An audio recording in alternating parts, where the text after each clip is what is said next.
What's that sound? It's a hip-hop Cloverleaf podcast. Hip-hop Cloverleaf. What up? Let's go! Cloverleaf podcast. Thank you for tonight. Yes. You are now listening I'm ready. to the Hip-hop Cloverleaf podcast.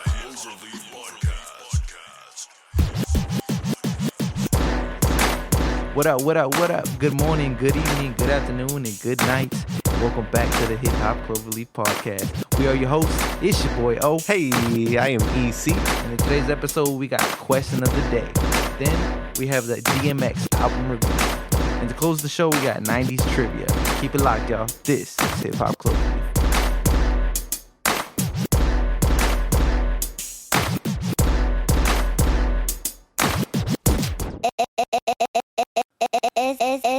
It's easy now. What up, what up, what up? Welcome back, everybody. Welcome back to the Hip Hop Cloverleaf Podcast. 4 leaves, 4 elements. Y'all know the drill. What's good, EC? What's good, man? What's good? ¿Cómo estás, hermano?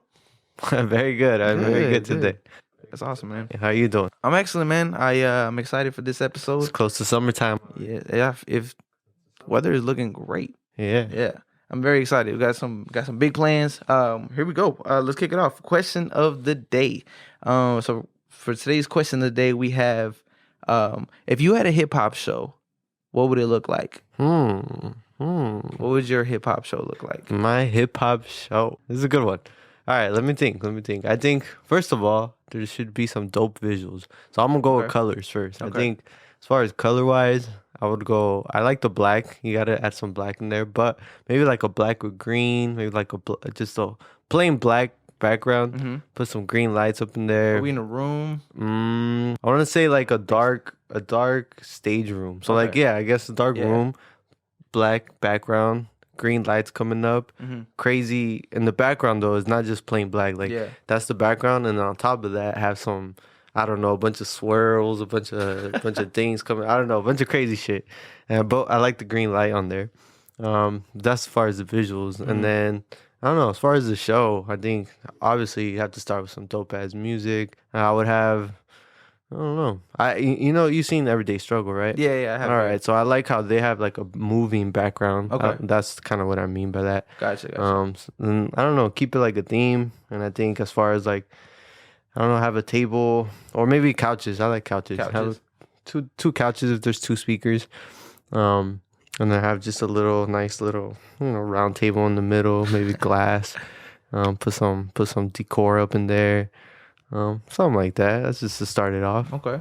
As far as the content, I don't know, we can go into that, but I want to hear what you got. I would. So there's like 2 different shows that I'm thinking of. The first one is kind of like a late night TV show. So kind of like a David Letterman, like have a desk, not a desk, but like a place for myself to sit. Yeah, I like that. And then we'll have new artists, new guests coming in. There's an audience. It's a studio, so I want like people in there. I want a live studio audience. I also want a DJ to bring me in, bring me out. Take us out, DJ. Yeah, DJ is Yeah. a must for sure.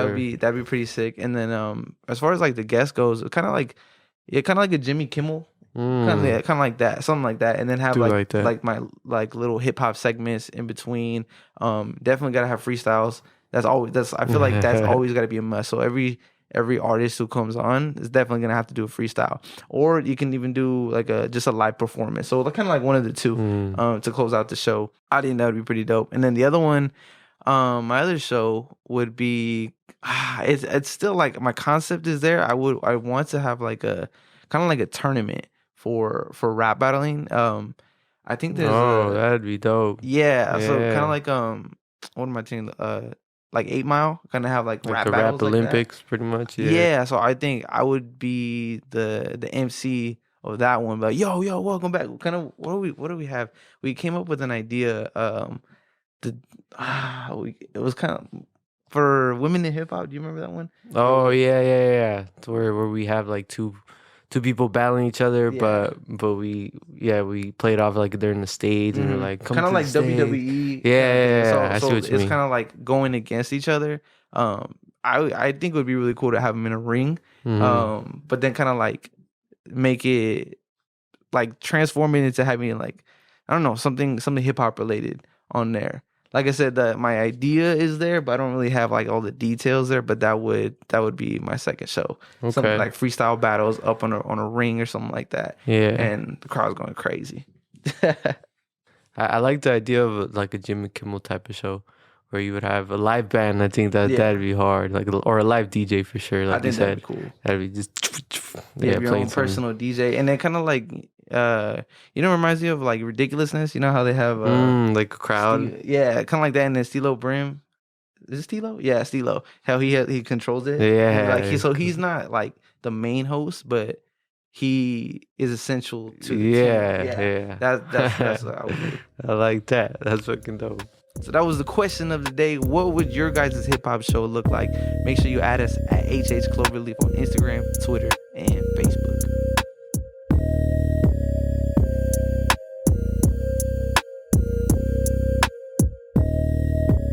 All right, let's get into the main segment of this episode. We have an album review for DMX's latest album, Exodus.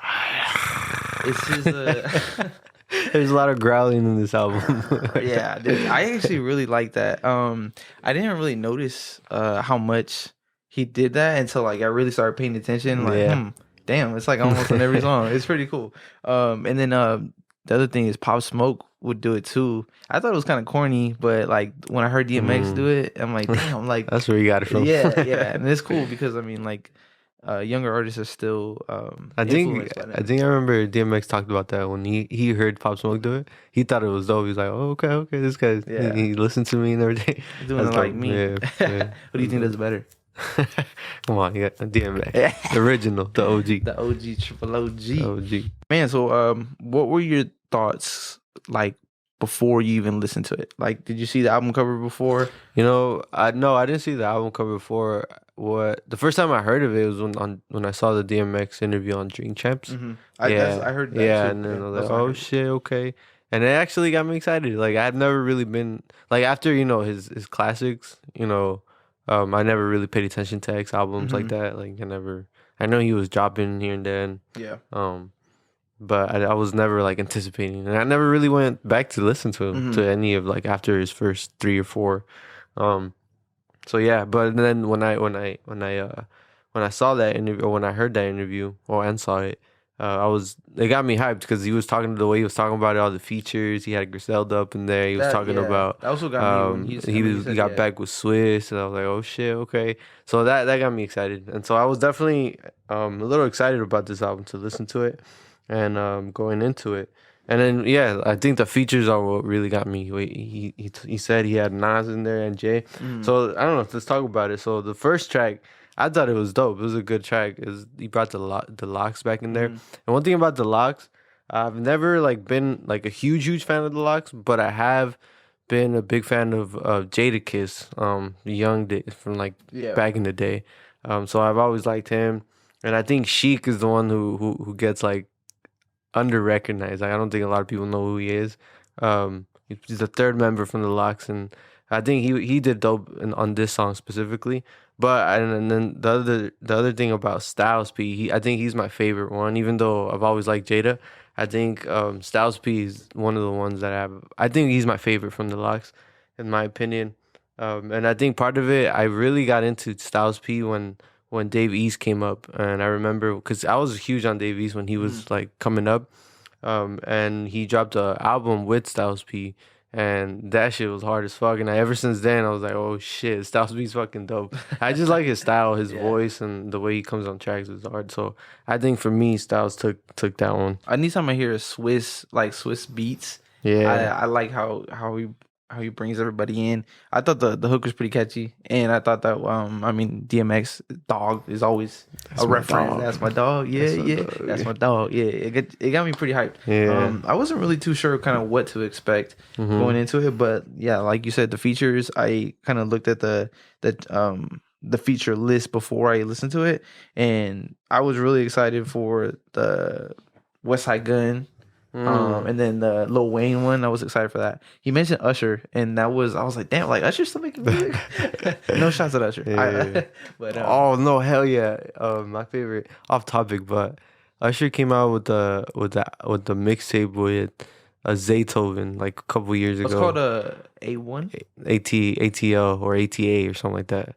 ATA because there's the song called ATL in there too. But that whole mixtape's fire. That was a great matchup, great duo. But anyways, back to I want to ask you what did you think about Bath Salts with Jay and Nas? That's the second track on the album. I thought it was good. I was surprised that Jay and Nas were in the same song together. But I liked it. I can't really recall any like bars like off tops, like I don't really remember them, but I did like the song. It has like I remember it starts off with like the horns in the beginning, and then but it was cool. What did you think? I thought it was cool too. But I wasn't. I thought it would be, seeing Jay and Nas. I thought it was gonna be like fire, like, and it was. It was not that it wasn't fire. Just I don't know. It did maybe. I think I was. But it was dope. It was. I liked how they went back and forth. The only thing maybe that I didn't like was they only had a verse each, which is. I wish they had more. But then again, X had to come in there, of course.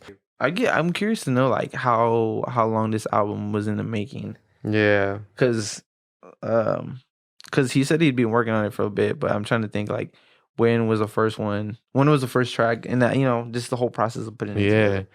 Jay and Nas, they recently just had another song on the DJ Khaled album. That's right. And I still haven't listened to the album, and I probably won't listen to it honestly. But I haven't listened to that track yet. But a lot of people were saying how they were a little disappointed on Jay and Nas on that one, just because. From what I heard, I've seen is that I feel like they're so good that they have to come out with like a classic bar or that's what a people classic expect, verse or it's not up to their standards, which is hard because I mean, damn, no, like all hits, no misses. Yeah, I mean, damn, I don't know, but either way, I thought that track was dope. I do want to mention DMX on this album. I think the first after I listened to like a good 3-4 times, all through. I did too. And then the first half was my least favorite. I think. Really? I thought my favorite. Well, it was kind of like I didn't have a half exactly. There's certain songs that I did like. Oh, you know what song I do, which was in the first half that I thought was. Well, I didn't like necessarily really liked it, but I thought it was interesting when we had the one with Moneybagg Yo, the money. That was one of my least. That was when I saw that he had Moneybagg. I'm like, what? Moneybagg with DMX, like it was a weird combo. Yeah, it's like when DMX's music, and Moneybagg is just different. But I think it worked, and they made that track work. I thought I didn't like love it, but I think it was solid. It was a solid track. I think it did its job. Personally, I thought it was too repetitive. I just didn't like money. I was gonna say the hook is what threw me off. I didn't like. But besides that, I think Moneybagg killed it. And he rode that beat, and he made it work. And then DMX killed it too. I thought it was a good, solid track, except for the hook. But that's what I say. The first half, then he went to like the Alicia Keys and the Bono song.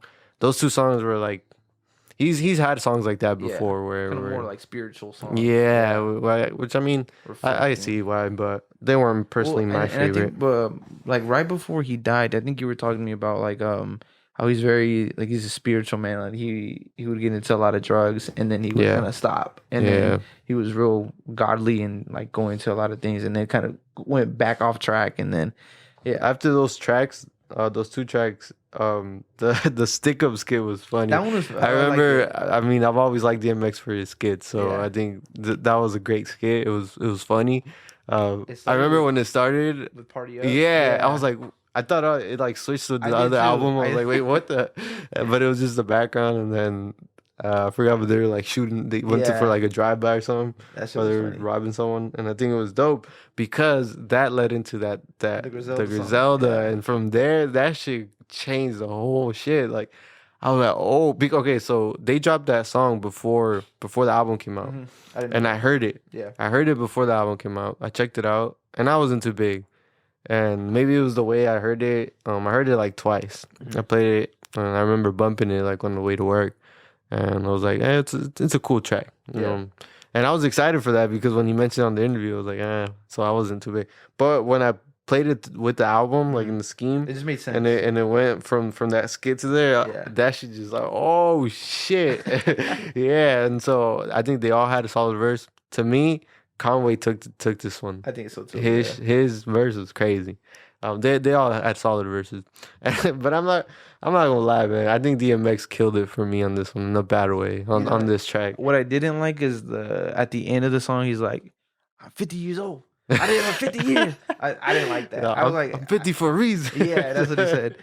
I thought, I'm like, man, if you would have just taken that part out, I think it would have been fine. Yeah. But I mean, I like the combination of all of them. Definitely. And I feel like they pay respect to DMX and they know what he's done, and then putting a song together with them. Yeah, It and turned out good. that's the idea that I Yeah. really love. Like that was dope. He got Griselda on there, and they paid respect to him. It was dope as fuck. But my favorite track off this is "Take Control." That's such a smooth track. Oh, dude, that hook is fucking amazing. With Snoop, right? Yeah. That's my favorite track on there, and I think Snoop sounded smooth on there. It reminded me of that song with Pharrell, "Beautiful." Yeah, like that's the way he was rapping on there, and then DMX had a very good verse on there too. I was a little scared. I was like, I don't know how he's gonna do, but but nah, he did good. He did good. So that was my favorite track on there. Take Control. It wasn't my like top favorite, but it was up there. I would say like the top three. What was your songs on favorite the one? album. My favorite one's the Hood Blues song with Hood Blues. That was dude. Once I heard it, after the intro, I mean the skit.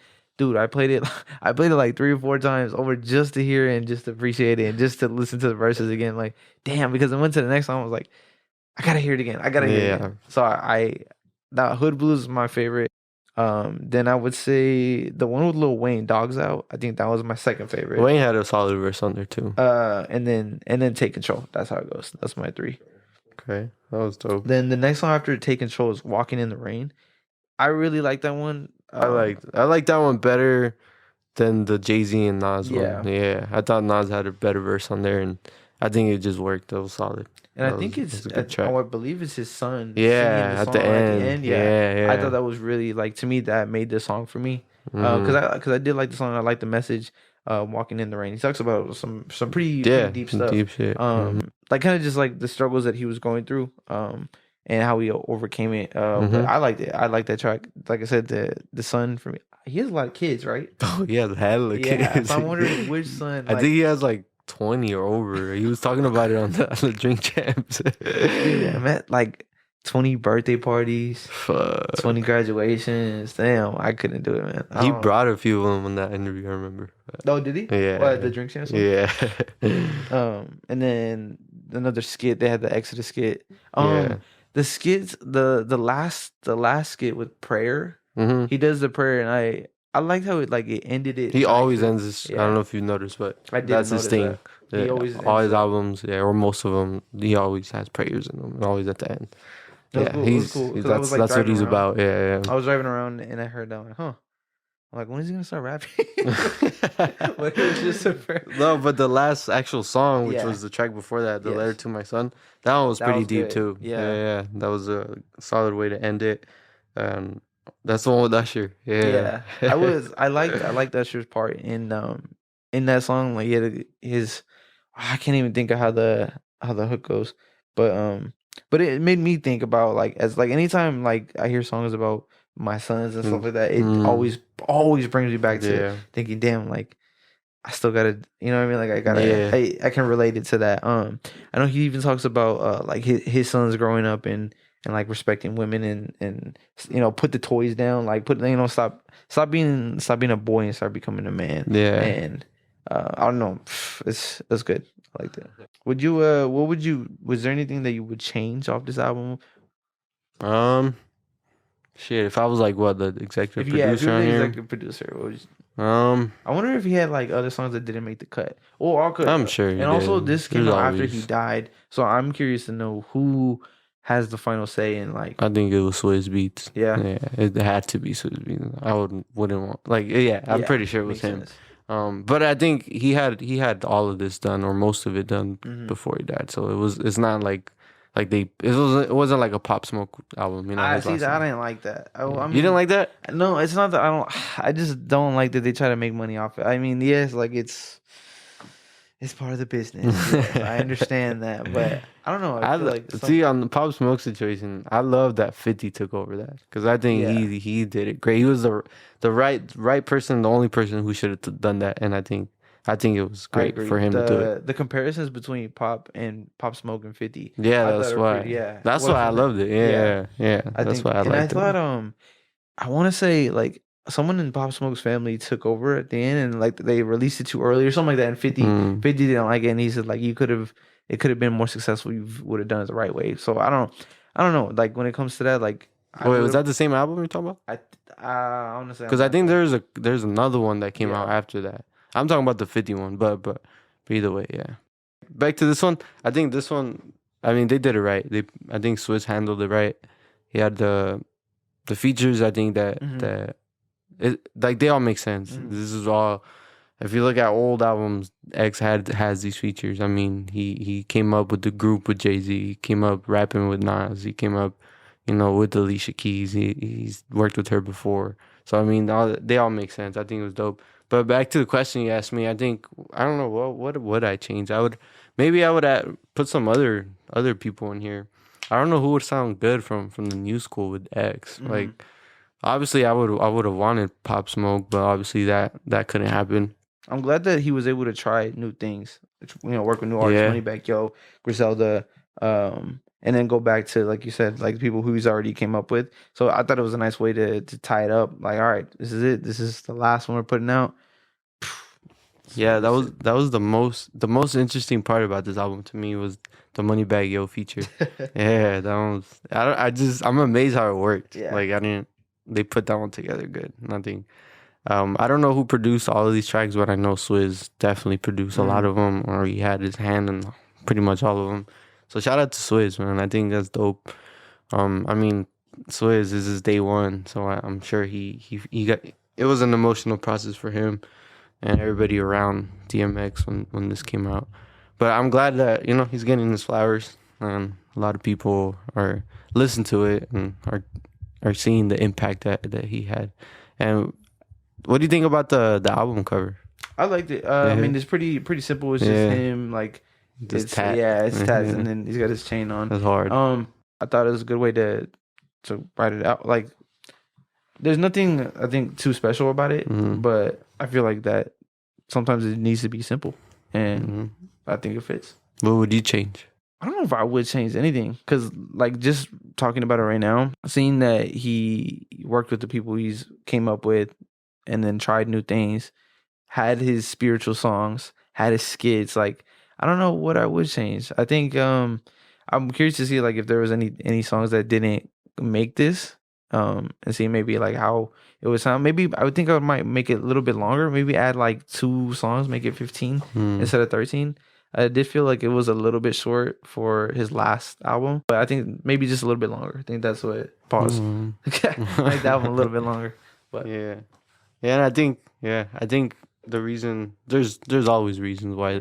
I think if you notice, a lot of albums these days are short, so just people don't want long albums. But I think he's one of the artists that deserves a longer album. There's only certain that I want long albums from. But yeah, man. Shout out to DMX. Shout out to DMX. R.I.P. Rest in peace.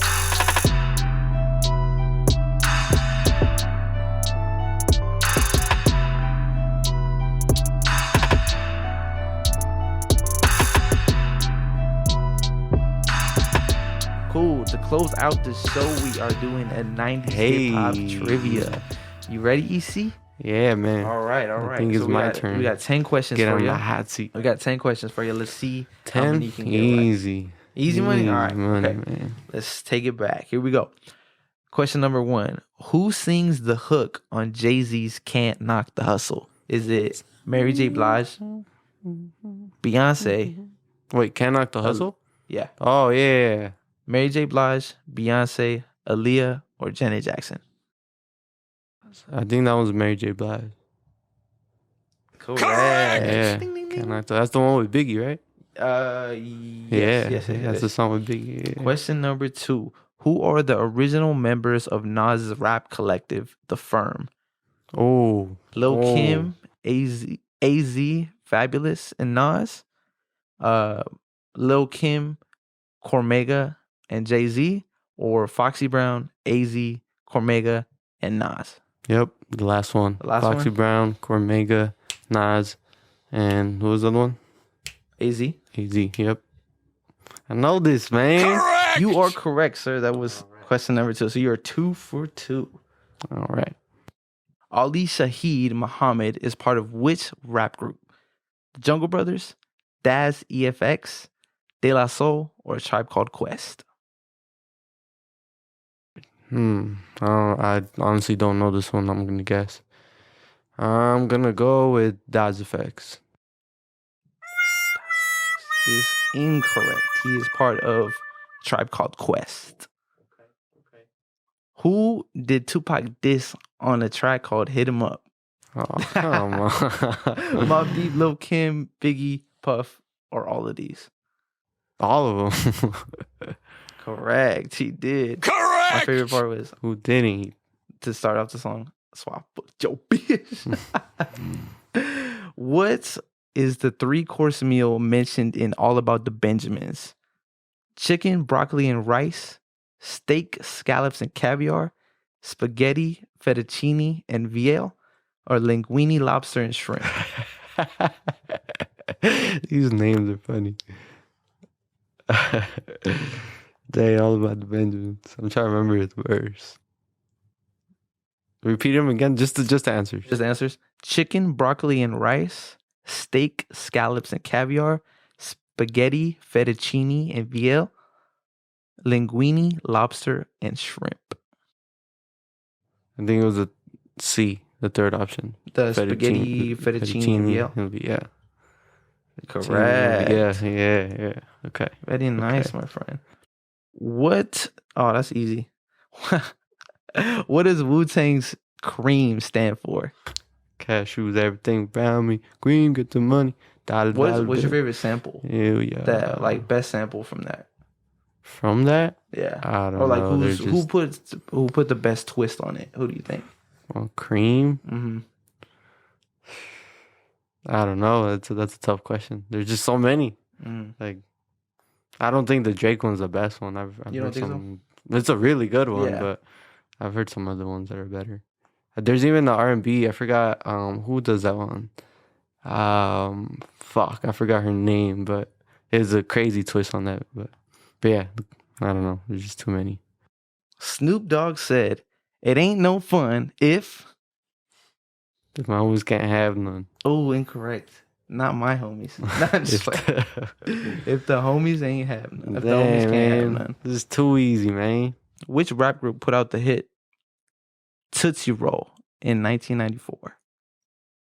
Tag Team, Ghost Town DJs, 69 Boys, or Quad City DJs? Yeah, this one, I don't know. Just repeat the answers again. Tag Team, Ghost Town DJs, 69 Boys, Quad City DJs. Let's go with the 69 Boys. Sir. Just like that number. Correct. Wowzers. Tootsie Roll. Which brand of alcohol had Mobb Deep's mind flipping up in Shook Ones Part 2? Hennessy, Remy Martin, E&J, Alizé. I think it was Alizé. E&J. E&J is the correct okay. answer. E&J. I'm trying to remember what part. Keep Their Heads Ringing by Dr. Dre was featured in the soundtrack of which 1995 movie? Higher Learning, Friday. Dead Presidents, Friday. Keep your heads ringing. That's a Correct! Blast Out on a Sunny Day, Drop Top. Don't say the top's Last down, question. say the titties is out. What is the name of Boyz II Men debut album? Is it End of Road, Motown Philly, Forever My Lady, or Cooley High Harmony? Shit, I don't know. I'll go with Motown Philly. Incorrect. The correct answer is Cooley High Harmony that dropped in 1991. What would I get? 7 out of 10. 7 out of 10. 70%. That's All a right, C. you got That's a 70%. passing. Yes, I passed, man. Yes, sir.